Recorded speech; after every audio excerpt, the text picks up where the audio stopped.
Welcome to বিজ্ঞান gallery.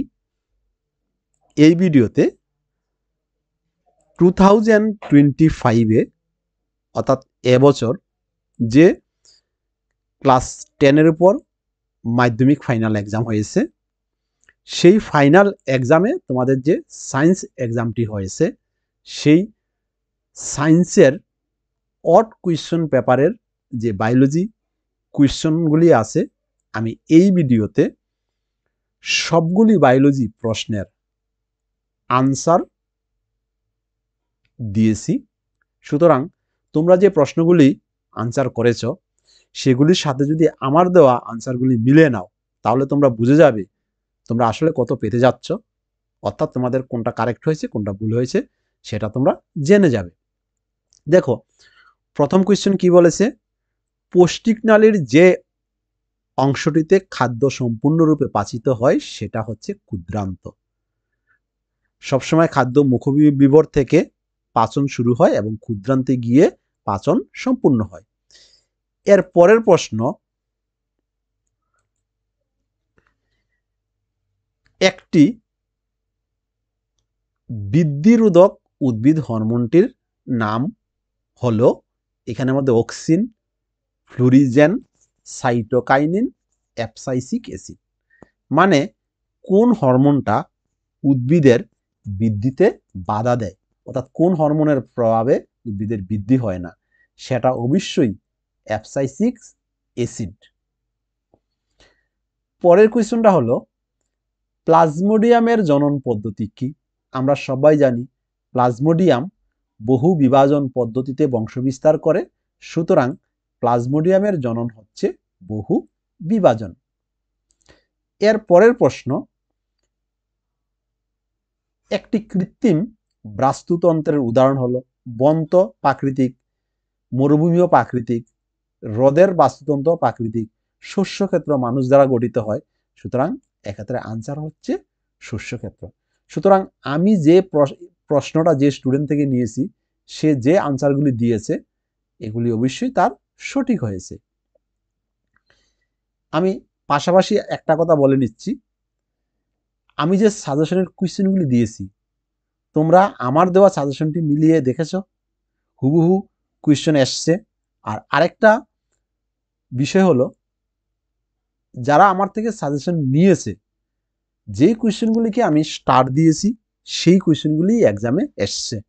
আমার কোয়েশ্চেনটা দেখে মনে হয়েছে যেন আমার হাতের তৈরি কোয়েশ্চেন পেপার, এরকম লেগেছে। সুতরাং তোমরা যারা পরীক্ষা দিয়েছ, আশা করি তোমাদের সবাইরই এক্সাম ভালো হয়েছে।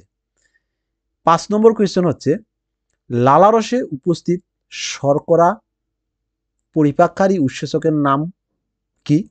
দেখো, লালারসে উপস্থিত শর্করা পরিপাককারী উৎসেচক হচ্ছে স্যালাইভেরি অ্যামাইলেজ। এর পরেরটা, কোন যন্ত্রের সাহায্যে রক্তচাপ পরিমাপ করা হয়? তোমরা সবাই জানো রক্তের চাপ পরিমাপ করা হয় সিগমোম্যানোমিটার দিয়ে। পরে কোয়েশ্চন, মানবদেহের কোন হরমোনকে আপৎকালীন হরমোন বলা হয় বা কোন হরমোনকে জরুরিকালীন হরমোন বলা হয়? আমরা জানি এড্রিনালিন হরমোনকে বলা হয় জরুরিকালীন হরমোন। এর পরের কোয়েশ্চন কি দিয়েছে, প্রকরণ কি? দেখো, পৃথিবীতে দুটি প্রজাতির জীবের মধ্যে যে পার্থক্য দেখা যায় তাকে ভেদ বা প্রকরণ বলে। এরপরে আমরা দেখে নিচ্ছি কোয়েশ্চন নাম্বার 9, ব্যাকটেরিয়া দ্বারা গঠিত একটি যৌনরোগের নাম কি? দেখো, ব্যাকটেরিয়া দ্বারা গঠিত যৌনরোগ হচ্ছে সিফিলিস এবং গনোরিয়া, আমি দুটো নামই দিয়ে দিলাম। এরপরে ক্যাপিটাল টি স্মল টি এবং ক্যাপিটাল টি সংকরায়ন ঘটালে প্রথম অপত্য যৌনুতে কত ভাগ লম্বা প্রকরণযুক্ত উদ্ভিদ পাওয়া যাবে? প্রথম অপত্য যৌনুতে যতগুলি উদ্ভিদ পাওয়া যাবে সবগুলি লম্বা পাওয়া যাবে, সুতরাং আমরা বলতে পারি 100% লম্বা প্রলোভনযুক্ত উদ্ভিদ পাওয়া যাবে। এরপরেরটা, বিবর্তনবাদের জনককে? আমরা জানি বিবর্তনবাদের জনক হচ্ছে চার্লস ডারউইন। এর পরের প্রশ্ন, নিম্নলিখিত জীবগুলিকে তীর চিহ্নের সাহায্যে খাদ্য শৃঙ্খলে ক্রম অনুযায়ী সাজাও। দেখো এখানের মধ্যে কি আছে, ঘাস আছে, ঘাসরে প্রথমে ফড়িং খায়, ফড়িংরে ব্যাং খায় এবং ব্যাংরে সাপ খায়, সাপরে বাজ পাখি খায়। যদি তাই হয় তাহলে খাদ্য শৃঙ্খলা কি হবে, গাছ থেকে ফড়িং, ফড়িং থেকে ব্যাং, ব্যাং থেকে সাপ, সাপ থেকে বাজ পাখি। এরপরে ট্রপিক স্তর কি, দেখো খাদ্য শৃঙ্খলের কোন জীবের অবস্থানকে বলা হয় ট্রপিক স্তর। খাদ্য শৃঙ্খলে এক একটা জীব যে স্তরে থাকে এক একটা স্তরকে বলা হয় ট্রপিক স্তর। এরপরে যে বড় প্রশ্নগুলি দিয়েছি, যেমন আমি সমসংখ্য সমবৃত্তীয় অঙ্গের মধ্যে দুটি পার্থক্য লিখো, এই কোয়েশ্চনটা দিয়ে আমি ডাবল স্টার দিয়েছি, এটা এসছে। বিয়োজক কি, বাস্তুতন্ত্রে বিয়োজকের ভূমিকা, এগুলি স্টার দেওয়া প্রশ্ন।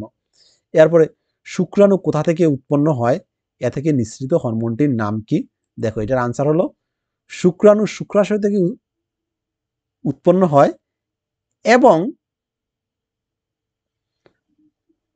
তা থেকে নিঃসৃত হরমোনটির নাম হলো টেস্টোস্টেরন। শুক্রাণু কোথা থেকে উৎপন্ন হয়, শুক্রাণু শুক্রাশয় থেকে উৎপন্ন হয় এবং নিঃসৃত হরমোনটির নাম হলো টেস্টোস্টেরন হরমোন। আরেকটা ইন্টারেস্টিং বিষয় হলো একটি আদর্শ নিউরনের চিত্র একে কোষদেহ, ডেন্ডন, অ্যাক্সন হিলক, রেনবিয়ার পর্ব চিহ্নিত করো। আমি দুটা প্রশ্ন দিয়েছিলাম, দুটা প্রশ্ন দিয়ে আমি বলে দিয়েছি যে কোনো একটা এক্সামে আসবে, কিন্তু আমি দেখেছি এর মধ্যে যেটা আমি 3টা স্টার দিয়েছিলাম এর মধ্যে নিউরন, সেটা এক্সামে এসছে। আরেকটা অবাক করা বিষয় হলো যে দুটা প্রশ্ন দিয়েছিলাম সেই দুটো প্রশ্নই এসছে। যেমন এখানের মধ্যে দৃষ্টিহীন পরীক্ষার্থীদের জন্য যেমন গ্রোথ হরমোন, এরপরে থাইরক্সিন হরমোন, এটিও আমি দিয়েছি, কোথা থেকে খরিত হয়, তাদের কাজ কি, এগুলিও কমন এসছে। আর 4 নম্বর যে কোয়েশ্চনটা, 4 নম্বর কোয়েশ্চনের মধ্যে মানে লাস্ট যে কোয়েশ্চন, যে 5 মার্কের কোয়েশ্চন, 5 মার্কের কোয়েশ্চনের মধ্যে আমি তোমাদেরকে 3টা প্রশ্ন দিয়েছিলাম। 3টা প্রশ্ন দিয়ে 2টা প্রশ্নের উপর স্টার ছিল, একটার মধ্যে 3টা স্টার ছিল, একটার মধ্যে 2টা ছিল, আর একটার মধ্যে স্টার ছিল না। এখানে প্রথম যে 2টা 1 আর 2, সেই 2টা প্রশ্নই হুবহু অথবা দিয়ে দিয়েছে। আরেকটা অবাক করার বিষয় হলো এই যে প্রথম যে প্রশ্নটা দিয়েছিলাম সেই প্রশ্নটার মধ্যে যে একটা শর্ট কোয়েশ্চন অ্যাড করেছিলাম, অলিন্দের তুলনায় নিলয়ের পেশি অধিক পুরো কেন, সেটাও দিয়েছে হুবহু। নেফ্রন কি, নেফ্রনের চিত্র আঁকো, কৃত্রিম বৃক্ষ কাকে বলে, হুবহু কোয়েশ্চন দিয়েছে। সুতরাং আশা করি তোমাদের এক্সাম ভালো হয়েছে, তোমরা ভালো রেজাল্ট করবে। এবার ভিডিওটাকে লাইক দিয়ে তোমরা শেয়ার করে নাও।